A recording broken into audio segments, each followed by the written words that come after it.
परित्राणाय साधूनां विनाशाय च दुष्कृता धर्म संस्थापनार्थाय संभवामि युगे युगे।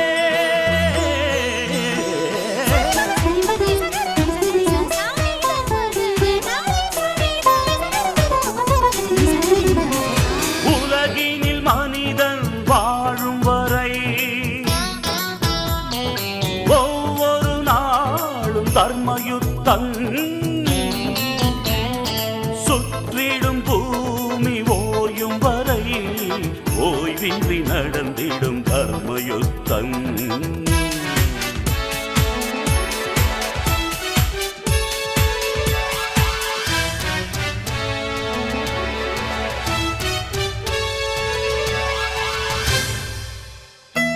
கருவில் யுத்தம், பிறப்பில் யுத்தம், கருத்தில் யுத்தம், காலம் முழுதும் தர்மயுத்தம்.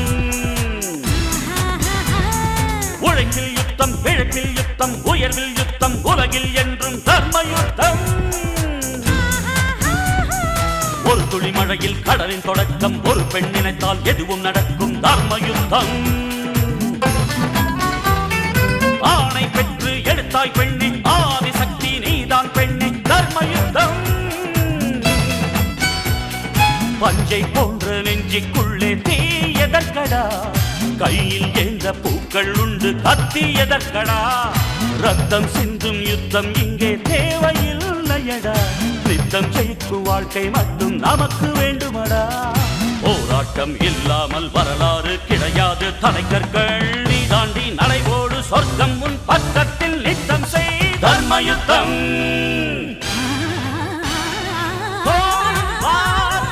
Battle of war, man to man, daily ego war, cold war, it's a slow poison, country to country, it happens often.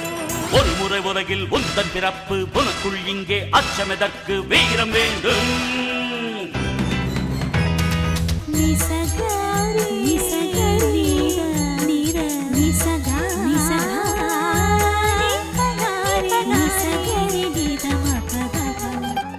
மனிதனுக்குள் கடவுள் உண்டு தேடி பாரடா, மற்றவர்க்கு வாழும் போது தெய்வம் நீயடா. குற்றமில்லா மனிதனை இங்கே யார் கண்டது, நீதி சொல்ல அவனிடம் மட்டும் நிஜம் உள்ளது. தர்மயுத்தம்.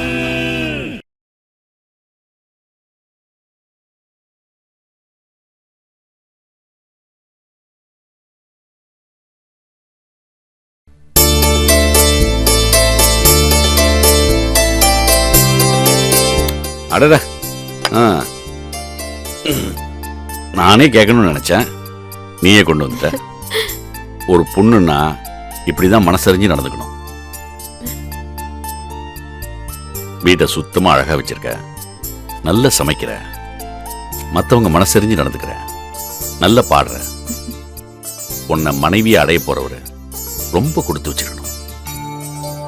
அந்த கொடுத்து வச்சவர் ஏன் நீங்களா இருக்க கூடாது?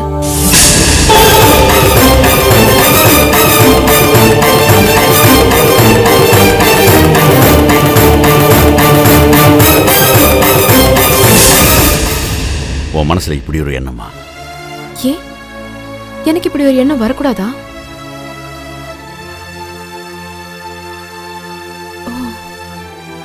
புரியுது. இசைக்கு ஜாதி மதம் பேதம் ஏனோ நிறம் எதுவும் முக்கியம் இல்ல. ஆனா குடும்பத்துக்கு அப்படி இல்லையே. என் ஜாதி என்ன, பூர்வீகம் என்ன, எங்க அப்பா அம்மா யாருன்னு எனக்கே தெரியாது. எல்லாத்துக்கும் மேல நான் ஒரு அனாதை. நான் எப்படி உங்களை நேசிக்கலான்னு தானே யோசிக்கிறீங்க? நீ நினைக்கிற மாதிரி நான் கிடையாது. நான் உன் இசை திறமையை மட்டும்தான் ரசிச்சேன். ஆனா நீ என் பாட்டை நேசிக்காம என்ன நேசிச்சிருக்க. உன் மனசுல இப்படி ஒரு எண்ணம் வர்றதுக்கு நான் காரணமாயிட்டேன. என்னோட பேச்சும் பிஹேவியரும் உன் மனசுல இப்படி ஒரு ஆசையை உண்டு பண்ணதுக்கு நான் வெக்கப்படுறேன், வேதனைப்படுறேன். இதுல வெக்கப்படுறதுக்கோ வேதனைப்படுறதுக்கோ என்ன இருக்குன்னே எனக்கு புரியல. ஒரு பொண்ணு தான் மனசுக்கு பிடிச்ச ஒருத்தர்கிட்ட என்ன ஏத்துக்குவீங்களான்னு கேக்குறதுல என்ன தப்பு இருக்கு? நீ கேட்டதுல தப்பு இல்லம்மா, கேட்ட ஆள் தான் தப்பு. எனக்குன்னு தனியா ஒரு வாழ்க்கைய இது வரைக்கும் நான் நினைச்சு பார்த்ததே இல்லை. என்னோட உறவு, உலகம், உயிர் எல்லாமே என் தங்கச்சி மஞ்சு தான். தயவு செய்து உன் எண்ணத்தை மாத்திக்க. உங்களை ரொம்ப நம்பி இருந்தேன். மாலை மாத்திக்க சொல்லுவீங்கன்னு மனசு மாத்திக்க சொல்றீங்க. பரவாயில்ல, என்கிட்ட நெருங்காதன்னு சொல்றதுக்கு உங்களுக்கு உரிமை இருக்கு, நினைக்காதன்னு சொல்றதுக்கு உங்களுக்கு உரிமை இல்லை சார். உங்களை நான் நினைச்சுக்கிட்டே இருப்பேன் என் உயிர் போற வரைக்கும்.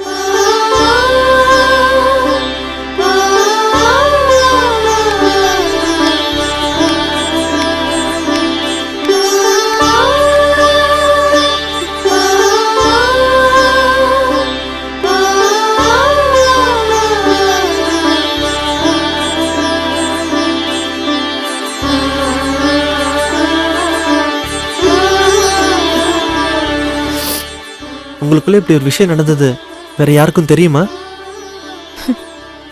ஒரு நாளும் பொது இடத்துலயோ தனி இடத்துலயோ உரிமை எடுத்துக்கிட்டு நான் அவர்கிட்ட எல்லை மீறி நடந்துகிட்டதே இல்ல. என் மனசுல இருந்த விஷயம் அவருக்கே சரியா தெரியாதப்போ அடுத்தவங்களுக்கு எப்படி தெரியும்? உண்மையிலேயே அவரோட மனைவியா ஆயிருந்தீங்கன்னா அவரோட வாழ்க்கை அமைதியா சந்தோஷமா அமைஞ்சிருக்கும். இப்படிலாம் நடந்திருக்காது. அவரோட மனைவியா அவர் கூட வாழ கொடுத்து வைக்கலனாலும் அவரோட பாடல்களை கேட்டு அவரோட பாராட்டுகளை கேட்டு அவர் விழாக்களை தூரம் நின்று ரசிச்சாவது என் வாழ்நாள நான் கழிச்சிருப்பேன். ஆனா விதி அதுக்கு கூட வழி இல்லாம பண்ணிடுச்சு. எந்த தங்கச்சிக்காக வாழறேன்னு சொன்னாரோ அந்த தங்கச்சியை இழந்து, எந்த இசைக்காக வாழ்ந்துகிட்டு இருந்தாரோ அந்த இசையும் இல்லாம இப்படி ஒரு கொலை குற்றவாளியா ஜெயில தான் வாழ்நாள கழிச்சுக்கிட்டு இருக்காரு. அவர் எப்படியா வெளியே கொண்டு வரணும்னா கொலைக்கான காரணத்தை முதல்ல கண்டுபிடிக்கணும்.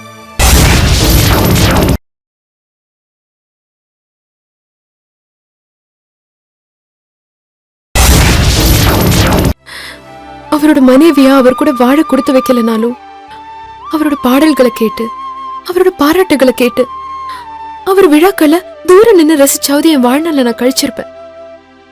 ஆனா விதி அதுக்கு கூட வழி இல்லாம பண்ணிடுச்சு. எந்த தங்கச்சிக்காக வாழறேன்னு சொன்னாரோ அந்த தங்கச்சியை இழந்து, எந்த இசைக்காக வாழ்ந்துகிட்டு இருந்தாரோ அந்த இசையும் இல்லாம இப்படி ஒரு கொலை குற்றவாளியா ஜெயில தான் வாழ்நாள கழிச்சுக்கிட்டு இருக்காரு. அவர் எப்படியா வெளியே கொண்டு வரணும்னா கொலைக்கான காரணத்தை முதல்ல கண்டுபிடிக்கணும். அதுக்கான முயற்சியில தான் நான் இருக்கேன்.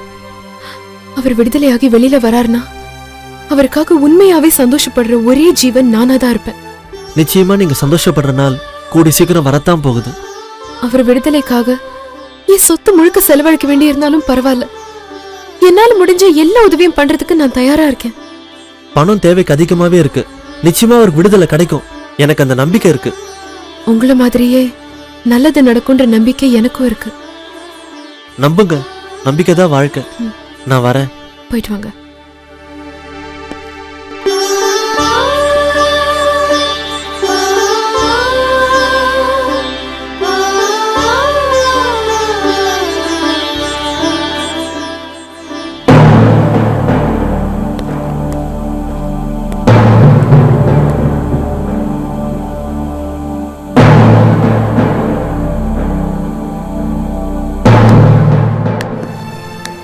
வணக்கம் சார். சார், குறையில்லாத மனிதனே கிடையாதுன்பாங்க. ஆனா உங்களை பத்தி விசாரிக்கும் போது யாருமே ஒரு சின்ன குறை கூட சொல்லல. நிச்சயமா உங்க மௌனத்துக்கு ஒரு அர்த்தம் இருக்குன்னு எனக்கு நல்லாவே புரியுது. ஆனா இனி அந்த மௌனம் நீடிக்கிறதுல எந்த அர்த்தமும் இல்லைன்னு உங்களுக்கு புரியணும் சார்.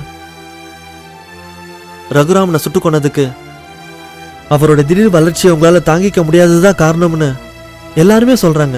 ஆனா உங்களை பத்தி எல்லாமே தெரிஞ்ச எனக்கு அதை கொஞ்சம் கூட நம்ப முடியல சார். ஒரு வளர்ந்து வர மியூசிக் டைரக்டரை, அதுவும் உங்ககிட்ட அசிஸ்டண்டா இருந்த ஒருத்தரை கொலை பண்ற அளவுக்கு நீங்க ஒரு கேவலமான கேரக்டர்னு ஊர் உலகம் பேசலாம். ஆனா என்னால அதை நம்ப முடியல சார். நான் மௌனமா இருக்கிறது நான் யார்கிட்டயும் பேசக்கூடாதுன்றதுக்காக இல்லை. யாரும் என் கூட பேசக்கூடாதுன்னு தான். ஆனா அந்த யாருல நீங்களும் ஒருத்தர் இல்ல. நீங்க என் மேல வச்சிருக்கிற அன்பையும் அக்கறையும் நான் மதிக்கிறேன். உன்கிட்ட நான் மனசு விட்டு பேச தயாரா இருக்கேன். நீங்க மனம் விட்டு பேசணுன்றதுக்காக தான் நான் இவ்வளவு முயற்சி எடுக்கிறேன். ஆனா ஒண்ணு விஜய், இந்த கேஸ் விஷயத்தை தவிர வேற எதை பத்தி வேணாலும் மனசு விட்டு பேச நான் தயாரா இருக்கேன். உனக்கு இன்னும் ஒரு பெரிய பிசினஸ் சர்க்கிள் உங்க அப்பா ஏற்படுத்தி வச்சிருக்காரு. அவரை மாதிரியே ஏன் அவரை விட பெரிய பிசினஸ் மேக்னெட்டா நீ வரணும்னு அவர் ஆசைப்படுறாரு. அவர் மட்டும் இல்ல, அவரை மாதிரி இருக்கிற எந்த அப்பாவா இருந்தாலும் அதைத்தான் எதிர்பார்ப்பாங்க. அதை நிறைவேற்ற வேண்டியது ஒரு மகனா உன் கடமை. அதை விட்டுட்டு இந்த கேஸ் விஷயமா நீ அலையிறது எந்த பிரயோஜனமும் இல்லை. இந்த கொலைக்கான காரணம் என்னன்னு நீ தேடுறதை விட்டு, எப்படி என் மேல இருக்கிற அக்கறையில எனக்காக இதெல்லாம் செய்யறியோ அதே மாதிரி உன் மேல இருக்கிற அக்கறையில நான் சொல்றேன். வேண்டாம், விட்டுரு. சார், நாடே புகழ்ற ஒரு இசை மேதை, உங்க இசை சகாப்தம் இதோட முடியட்டோம்னு ஈஸியா விட்டுற முடியுமா சார்? எவ்வளவு பெரிய கலைஞனா இருந்தாலும் சரி, ஒரு குறிப்பிட்ட காலம் வரைக்கும் தான் அவன் துறையில அவன் சாதிக்க முடியும். வாழ்நாள் பூரா சாதிக்கிறது சாத்தியம் இல்லை. அப்படி சாதிக்கணுன்ற எண்ணம் எனக்கு இல்லை. ஏதோ எனக்கு தெரிஞ்சதை, என்னால முடிஞ்சதை நான் செஞ்சிருக்கேன். எனக்கு அது போதும். சார், நீங்க விரக்தியில பேசுறீங்க. விரக்தியா? எனக்கா? நான் நல்லா வாழ்ந்து நிறைய சாதிச்ச திருப்தியில இருக்கேன். எனக்கு எந்த குறையும் இல்லை. ஒரு மனிதனுக்கு என்ன தேவைன்னு அந்த ஆண்டவனுக்கு நல்லா தெரியும். அதை கேட்காமலேயே ஆண்டவன் அவனுக்கு தருவான். ஒரு மனிதனுக்கு எது தேவையில்லைன்னு ஆண்டவனுக்கு தெரியும். அதை எத்தனை முறை கேட்டாலும் ஆண்டவன் தரமாட்டான். அதனால ஆண்டவகிட்ட கூட அதிகமா நான் எதுவும் வேண்டதில்லை. உங்களுக்குன்னு யாருமே இல்லைன்ற ஏக்கத்துல பேசுறீங்களா சார்? எனக்குன்னு யாருமே இல்லைன்னு யார் சொன்னா? என்னோட லட்சக்கணக்கான ரசிகர்கள், என்னோட பாடல்கள், ஏன் நீ, நம்ம ஜெயிலர் டேவிட், அவரோட குழந்தை டெய்ஸி, என்னை சுத்தி இவ்வளவு பேர் இருக்கும்போது அப்படி ஒரு எண்ணமே வர வாய்ப்பில்லை. என்னோட ஒரே எதிர்பார்ப்பு எப்போ இந்த வழக்கில் எனக்கு தூக்கு தண்டனை கிடைக்கணும் தான். நான் தெரிஞ்சுக்க நினைக்கிற ஒரே விஷயம் என்னைக்கு என்ன தூக்கில போடுவாங்கன்னு தான். Yes, I want to know my final day. Vijay, நான் வாழ்ந்து முடிச்சவன், நீ வாழ வேண்டியவன். என்னை பத்தி கவலைப்படுறதை விட்டுட்டு உன்னை பத்தி அக்கறைப்பட ஆரம்பி. விஜய், இந்த நிமிஷத்துல இருந்து உன் பிசினஸ்ல நீ கான்சென்ட்ரேட் பண்ணு. நீ கிளம்பு. சார்,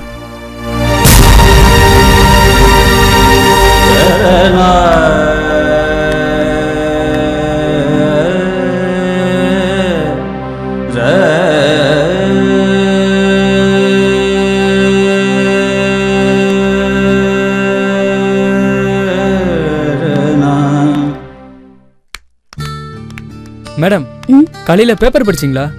ஏ, நம்ம எம்டிக்கு சிறந்த தொழிலதிபர்னு விருது கிடைச்சிருக்கு. நமக்கெல்லாம் பெருமையான விஷயம். என்ன மேடம், நான் எவ்வளவு பெரிய விஷயத்த சொல்லிட்டு வரேன், எந்த ரியாக்ஷனும் காட்ட மாட்டீங்க. இது அவரோட உழைப்புக்கு கிடைச்ச பரிசு, பெருமையான விஷயம்தான். அதுக்காக சொல்ல மேடம், இதுக்காக நம்ம சாரு வேற ஏதாவது புது கம்பெனி ஆரம்பிக்கலாம் இல்லையா? அதனால நிறைய பேருக்கு வேலை கிடைக்கும், அதான் சொல்ல வந்தேன். ஆரம்பிச்சா கிடைக்கும். என்ன மேடம், நான் எவ்வளவு சந்தோஷமா சொல்லிட்டு வரேன், உங்களுக்கு கொஞ்சம் கூட சந்தோஷமா இல்லையா?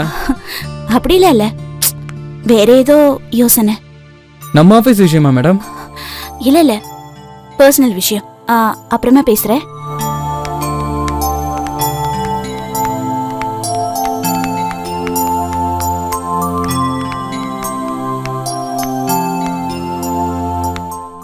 Excuse me sir, best industrialist award கிடைச்சதுக்கு congratulations. Thank you. Please sit down. Thank you sir. இது என்னுடைய திறமைக்கு கிடைச்ச அவார்ட். இது அப்படியே கண்டினியூ ஆகணும். இப்போ நான் ரொம்ப சந்தோஷமா இருக்கேன். இந்த சந்தோஷத்தை செலிப்ரேட் பண்றதுக்கு நம்ம ஸ்டாஃபுங்க எல்லாருக்கும் 1 month salary gift-ஆ கொடுக்க போறேன். Very good. Yes, my dear son. உங்க ஃபாதருக்கு பெஸ்ட் இண்டஸ்ட்ரியலிஸ்ட் அவார்டு கிடைச்சிருக்கு தெரியுமா? அது நேர்மையான முறையில் கிடைச்சிருந்தா நிச்சயம் நானும் உங்களை பாராட்டி இருப்பேன்.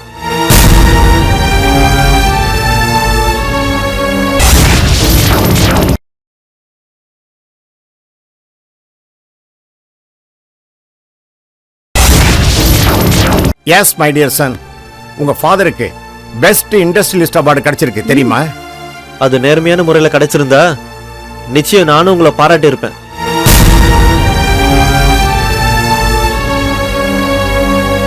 பல கம்பெனிகளை இழுத்து மூட வச்சுட்டு பலரோட வாழ்க்கையில விளையாடிட்டு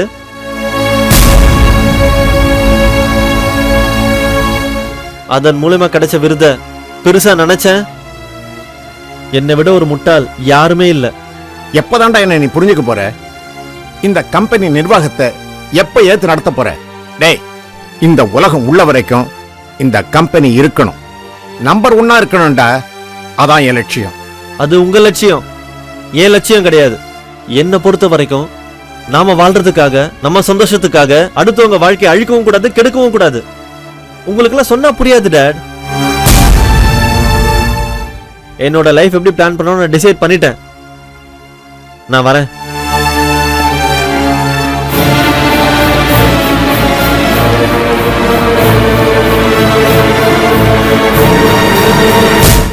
பாருமா எப்படி பேசிட்டு போறான். என்ன ரொம்ப சோதனை பண்றா இவன். என்ன செய்யறதுன்னு தெரியல. அது போகட்டும்.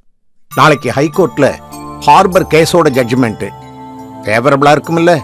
சார், லீகலா நம்ம பக்கம் ஸ்ட்ராங்கா இருக்கும், எந்த பிரச்சனையும் இல்ல. Very good. அப்புறம் நாளைக்கு பார்ட்டி இருக்குல்ல, அதுக்கான எல்லா அரேஞ்ச்மெண்ட்ஸும் ப்ராப்பரா பண்ணிடுங்க. Okay sir.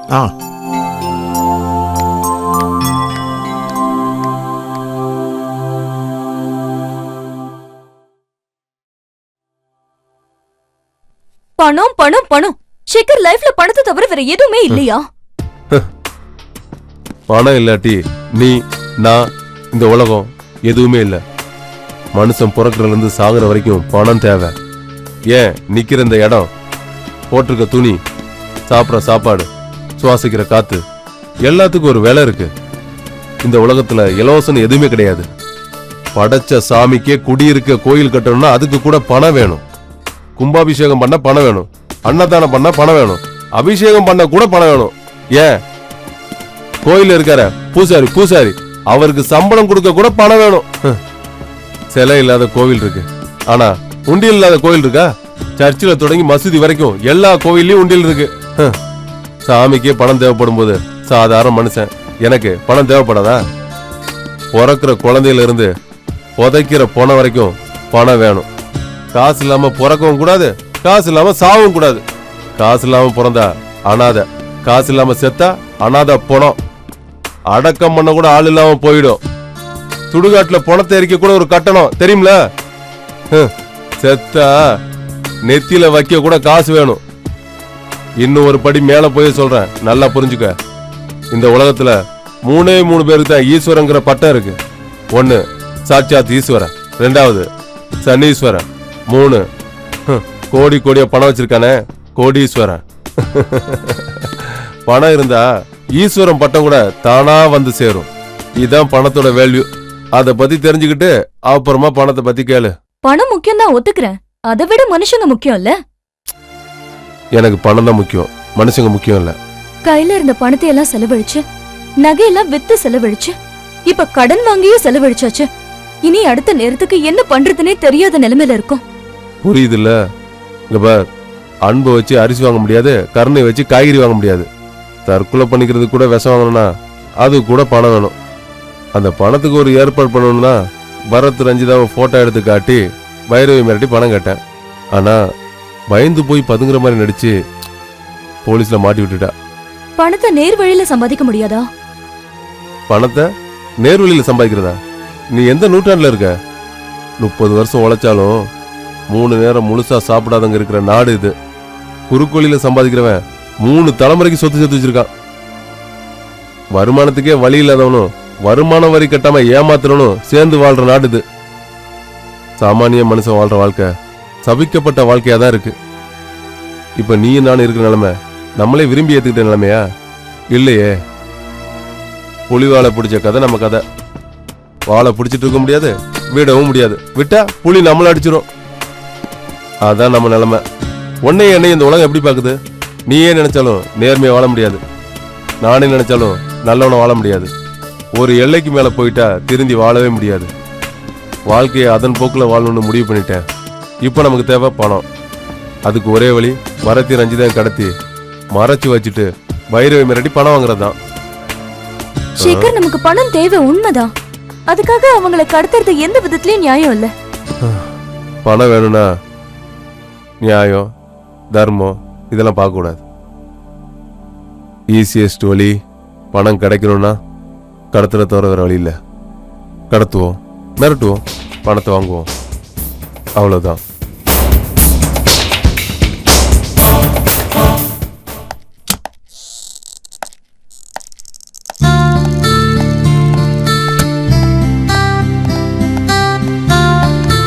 பைரவி, ஹேய், ஏன் காலையில ஆபீஸ்க்கு வரல? மார்னிங் பர்மிஷன் போட்டுட்டு கோவிலுக்கு போயிட்டு வரேன். ஓ, ஏய், ஒரு குட் நியூஸ். ஒரு மாசம் சம்பளத்தை பாஸ் எல்லா ஸ்டாஃபுக்கும் போனஸா கொடுக்க சொல்லியிருக்காரு. என்னப்பா இவ்ளோ சந்தோஷமான விஷயம் சொல்ற? எந்த ரியாக்ஷனுமே இல்லாம நிக்கிற? புரியுது பைரவி, பணத்தை விட நிம்மதி தான் முக்கியம். என்ன நினைச்சா எனக்கே அசிங்கமா இருக்கு. நான் பண்ண காரியத்தால என்னோட நிம்மதி மட்டும் இல்ல, சுரேஷோட நிம்மதி சேர்ந்து போயிடுச்சு. வேலை பார்க்குற கம்பெனிக்கு விசுவாசமா இருக்கிற அவர் எங்க? கட்டிக்க போறவரையே ஏமாத்த நினைச்ச நான் எங்க? நான் பண்ண பாவத்துக்கு காலமே எனக்கு தண்டனை கொடுத்துருச்சு. எதுவுமே வேண்டாம், எனக்கு சுரேஷ் மட்டும்தான் வேணும். சுரேஷ் மட்டும் கிடைச்சா போதும். சுரேஷ் கூட ஒரே ஒரு நாள் நிம்மதியா வாழ்ந்தா போதும். இது மாதிரி பணத்துக்கு ஆசைப்படுற பொம்பளைங்களாலதான் பல ஆம்பளைங்களோட வாழ்க்கையே நாசமா போகுது. எனக்கு மன்னிப்பே கிடையாது பைரவி. ஏய், பெரிய வார்த்தையெல்லாம் பேசாத. எப்ப நீ தப்பு பண்ணிட்டோன்னு நினைச்சியோ அப்பவே தெரிஞ்சிட்ட. கண்டிப்பா உனக்கு சுரேஷ் கிடைப்பாரு, கவலைப்படாத. அவர்கிட்ட நான் பேசுறேன். ப்ளீஸ் கவலைப்படாத. நான் கவலைப்படாம இருக்கணும்னா இந்த வேலையை நான் விடணும். அதான் எனக்கும் சுரேஷுக்கும் நல்லது பைரவி. நல்லா யோசிச்சியா?